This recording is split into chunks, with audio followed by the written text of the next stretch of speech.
नमस्कार। आज हम भारत पाकिस्तान मैच के बाद हुए एक ऐसे विश्लेषण की चीर-फाड़ करने वाले हैं जिसमें इंटरनेट पर काफी हलचल मचा दी है। हमारे हाथ लगा है न्यूज़ बुक नाम के एक यूट्यूब चैनल का वीडियो। और मतलब शुरू करने से पहले ये साफ कर दें, इसका लहजा जरा भी नरम नहीं है। बिल्कुल नहीं।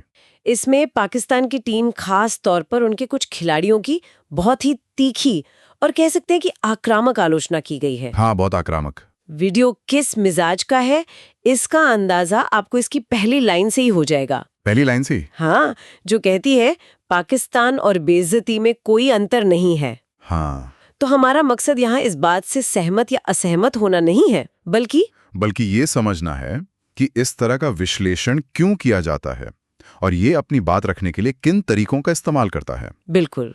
देखिए, हम यहाँ क्रिकेट समीक्षक बनकर नहीं बैठे हैं। हमारा काम इस स्रोत को डिकोड करना है। सही बात है। ये समझना है कि ये वीडियो अपनी कहानी कैसे गढ़ता है, किन खिलाड़ियों को विलेन बनाता है और किस तरह की भाषा का इस्तेमाल करके दर्शकों की भावनाओं को पकड़ता है। तो चलिए इस नजरिए की परतों को खोलते हैं। चलिए। ठीक है, तो इस विश्लेषण की नींव एक बहुत ही नाटकीय दावे पर रखी गई है। वीडियो का कहना है कि इस मैच में पाकिस्तान के 4 खिलाड़ियों की इंटरनेशनल लेवल की बेइज्जती हुई। ये उन्हीं के शब्द हैं। इंटरनेशनल लेवल की बेइज्जती। ओके। और ये 4 खिलाड़ी कौन हैं? हाँ, ये 4 खिलाड़ी हैं सलामी बल्लेबाज साहिबजादा फरहान, कप्तान बाबर आजम, शाहीन शाह अफरीदी और स्पिनर अबरार अहमद। बिल्कुल। अब सवाल ये उठता है कि पूरी टीम में से सिर्फ यही 4 क्यों? हाँ, ये एक बहुत दिलचस्प सवाल है। क्या इनके चुनाव में कोई खास रणनीति है? मेरे ख्याल से इसका जवाब हाँ है। इन 4 नामों को चुनना बहुत सोचा समझा लगता है। अच्छा, कैसे? देखिए, इसमें हर तरह का किरदार है। आपके पास टीम का सबसे बड़ा बल्लेबाज और कप्तान है बाबर। हाँ, बाबर आपका सबसे बड़ा और तथाकथित खतरनाक गेंदबाज है। शाहीन एक नया रहस्यमयी स्पिनर है जिसे लेकर बहुत चर्चा थी। अबरार और एक ऐसा खिलाड़ी है जो हाल ही में अपने बयानों की वजह से सुर्खियों में था। फरहान। ये तो एक दिलचस्प नजरिया है। मतलब स्रोत ने सिर्फ खराब खेलने वालों को नहीं चुना है। नहीं, उन्होंने सबसे बड़ी उम्मीदों को चुना है ताकि उनकी नाकामी को और भी बड़ा और नाटकीय बनाकर पेश किया जा सके। बिल्कुल। जब सबसे बड़े सितारे गिरते हैं तो कहानी ज्यादा मजेदार बनती है। ये विश्लेषण इसी फॉर्मूले पे काम करता है। तो फिर चलिए इसी क्रम में आगे बढ़ते हैं और गेंदबाजों से शुरुआत करते हैं। पहला निशाना है शाहीन शाह अफरीदी, जिन्हें पाकिस्तान का अगला वसीम अकरम कहा जाता है। हाँ, वीडियो में उन पर एक बहुत ही तीखा तंज कसा गया है। कहा गया है कि पाकिस्तान उन्हें अपना वसीम अकरम समझता है, लेकिन वो उस स्तर के आसपास भी नहीं है। सही। और फिर एक लाइन आती है जो कहती है शाहीन शाह अफरीदी गेंदबाजी के लिए नहीं बल्कि बल्लेबाजी करने के लिए खेलते हैं। ये उनकी ऑलराउंडर बनने की महत्वाकांक्षा पर सीधा हमला है। बिल्कुल। और अपनी बात को वजन देने के लिए वीडियो आंकड़े भी पेश करता है। शाहीन ने 2 ओवरों में 30 रन दिए। 2 ओवर में 30 रन? हाँ, खास तौर पर 20वें ओवर में शिवम दुबे और रिंकू सिंह ने उन पर जो चौके छक्के लगाए उसका जिक्र है। लेकिन यहाँ विश्लेषण आंकड़ों पर रुकता नहीं है। नहीं, ये तुलना पर जाता है। हाँ, जसप्रीत बुमराह के साथ उनकी तुलना, और वो भी बहुत ही कठोर भाषा में। बहुत कठोर। स्रोत कहता है बुमराह के पांव की धूल के कण के आसपास भी शाहीन शाह अफरीदी की औकात नहीं है। औकात। अब ये सिर्फ क्रिकेट का विश्लेषण नहीं रहा, ये व्यक्तिगत अपमान के स्तर पर चला गया है। औकात जैसे शब्द का इस्तेमाल ये दिखाने के लिए किया गया है कि दोनों के बीच कोई मुकाबला ही नहीं है। 1 मिनट, लेकिन T20 क्रिकेट में 2 ओवर में 30 रन देना, क्या ये वाकई इतना असामान्य है? कई बार तो अच्छे गेंदबाजों के साथ भी ऐसा होता है। या फिर स्रोत यहाँ जानबूझकर एक बड़े नाम को निशाना बना रहा है ताकि उनकी बात में ज्यादा वजन लगे? आपने बिल्कुल सही नस पकड़ी है। यही तो इस विश्लेषण की खासियत है। ये तर्कों से ज्यादा भावनाओं पर चलता है। अच्छा। बुमराह से तुलना करना और फिर इस तरह की भाषा का इस्तेमाल करना, ये सब एक कहानी गढ़ने के लिए है जिसमें एक हीरो है बुमराह और एक जीरो है शाहीन। ये तथ्यों से ज्यादा प्रभाव पैदा करने की कोशिश है। समझ गई। अब दूसरे गेंदबाज पर आते हैं, अबरार अहमद। उनके बारे में वीडियो का लहजा व्यंग्यात्मक हो जाता है। एक लाइन है, अबरार को तो इंडिया के लिए बचा के रखा गया था। हाँ, ये इस बात पर तंज है कि उन्हें शायद एक सरप्राइज पैकेज की तरह देखा जा रहा था, लेकिन वो पूरी तरह नाकाम रहे। और उनके प्रदर्शन पर जो टिप्पणी की गई है वो इस विश्लेषण की आक्रामक भाषा का शायद सबसे अच्छा उदाहरण है। क्या कहा गया है? वीडियो में कहा गया है कि भारतीय बल्लेबाजों ने उन्हें कुत्ता बना के मारा है। ये तो बहुत ही अपमानजनक भाषा है। ये सड़क की भाषा है। इसका मतलब है किसी को बुरी तरह से बिना किसी रहम के पीटना। इस तरह के शब्दों का इस्तेमाल करके स्रोत सिर्फ ये नहीं कह रहा कि अबरार ने रन दिए, बल्कि ये जता रहा है कि उनका आत्मविश्वास तोड़ दिया गया है। बिल्कुल, उन्हें बेबस कर दिया गया। आंकड़ों की बात करें तो उन्होंने 3 ओवरों में 38 रन दिए। 3 में 38, और इस पर भी वीडियो में एक मजाक उड़ाया गया है ना। हाँ, स्रोत मजे लेते हुए कहता है कि अगर अबरार को चौथा ओवर फेंकने दिया जाता तो वो रनों की हाफ सेंचुरी पूरी कर लेते। मतलब ये सिर्फ आलोचना नहीं है। नहीं, ये दिखाता है कि स्रोत उस खिलाड़ी की नाकामी का मजाक उड़ाकर अपने दर्शकों का मनोरंजन करने की कोशिश कर रहा है। गेंदबाजों पर तो स्रोत ने कोई रहम नहीं दिखाया, और ऐसा लगता है बल्लेबाजों के लिए भी उनके तेवर उतने ही तीखे थे। बिल्कुल। खासतौर पर साहिबजादा फरहान के लिए उन्हें तो एक नाम ही दे दिया गया है, डॉक्यूमेंट्री वाले। हाँ, डॉक्यूमेंट्री वाले। ये नाम इसलिए दिया गया क्योंकि उन्होंने पिछले मैच में अच्छे प्रदर्शन के बाद अपने संघर्ष पर बनी एक डॉक्यूमेंट्री का जिक्र किया था और कुछ बड़े बयान दिए थे। अच्छा। स्रोत इसी बात को पकड़ता है और कहता है कि फरहान के बड़बोले बयान का जवाब मैदान पर मिला। और हार्दिक पांड्या से जुड़ा भी एक जिक्र है जो काफी दिलचस्प है। हाँ, वीडियो कहता है कि जिस गेंद पर फरहान आउट हुए उस पर हार्दिक पांड्या ने दिखाया कि तुम्हारे जैसों को तो हम च्युइंगम चबा के थूक के चले आते हैं। वाह। ये लाइन सीधे सीधे भारतीय टीम के दबदबे और उनके एटीट्यूड को महिमा मंडित करती है। ये दिखाती है कि उनके लिए ये कोई बड़ी चुनौती थी ही नहीं। और इस मैच में फरहान का प्रदर्शन कैसा रहा? उन्होंने 4 गेंदें खेली और 0 पर आउट हो गए।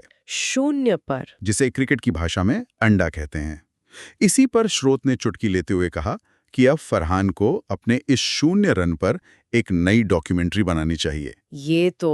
ये एक खिलाड़ी के पिछले प्रदर्शन और उसके बयानों को उसी के खिलाफ इस्तेमाल करने का एक क्लासिक उदाहरण है। बिल्कुल। और अब आते हैं उस खिलाड़ी पर जिसे शायद इस वीडियो में सबसे ज्यादा निशाना बनाया गया है। कप्तान बाबर आजम। हाँ, उनके लिए किंग की जगह घंटे के किंग जैसा शब्द का इस्तेमाल किया गया है। इसका क्या मतलब है? घंटे का किंग एक बहुत ही अपमानजनक और सड़क छाप मुहावरा है।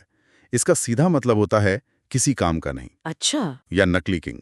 ये उनके किंग बाबर वाले उपनाम का मजाक उड़ाने का एक तरीका है। ये कहना कि आप नाम के ही किंग हैं, असल में नहीं। और उनके प्रदर्शन की बात करें तो 7 गेंदों पर सिर्फ 5 रन बनाए। उनके आउट होने के तरीके का भी जिक्र है। वीडियो कहता है कि वो स्वीप शॉट खेलते हुए फ्लावर हो गए।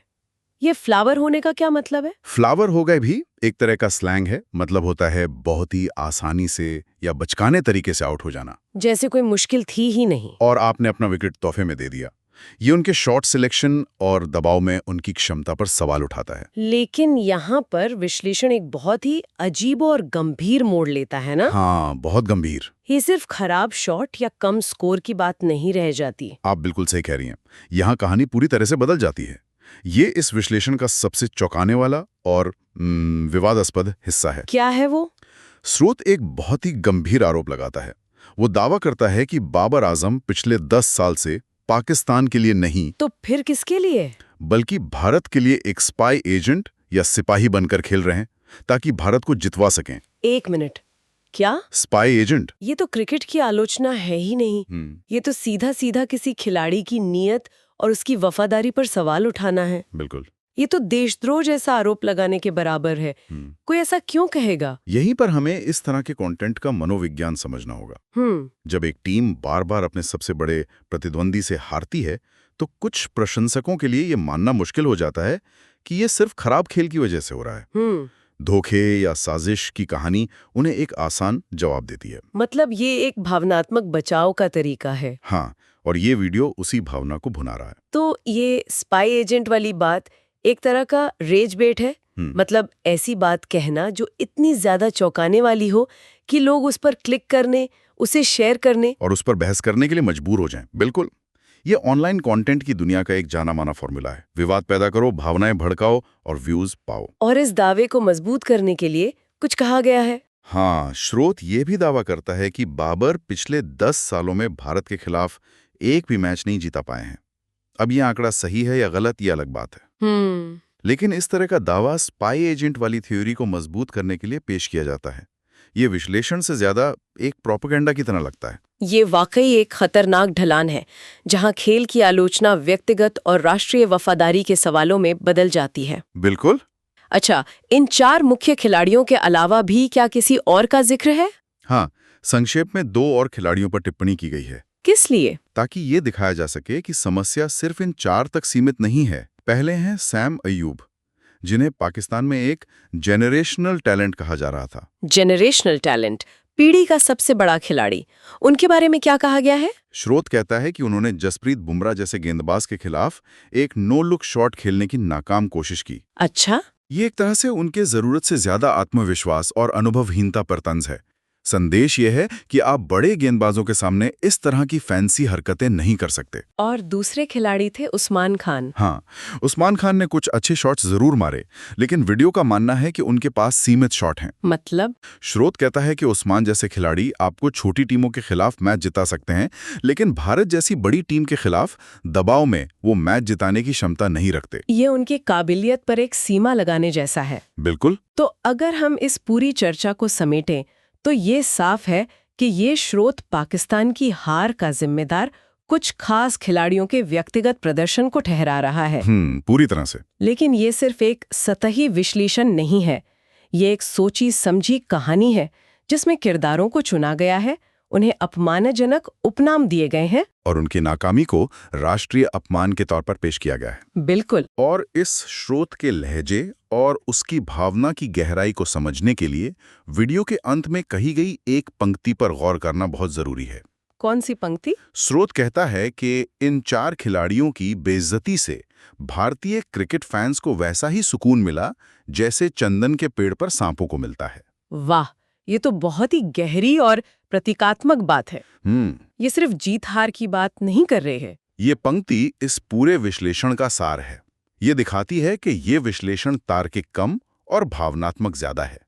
इसका मकसद सिर्फ ये बताना नहीं है कि पाकिस्तान क्यों हारा, बल्कि ये भी है कि उनकी हार से, उनके खिलाड़ियों के अपमान से एक खास तरह का सुख या सुकून मिलता है। सही कहा।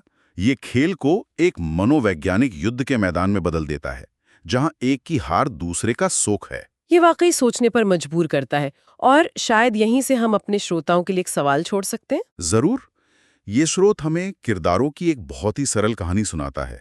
एक धोखेबाज कप्तान, एक घमंडी गेंदबाज, एक बड़बोला बल्लेबाज। हाँ, ये सुनने में आसान और मजेदार लग सकती है। बिल्कुल।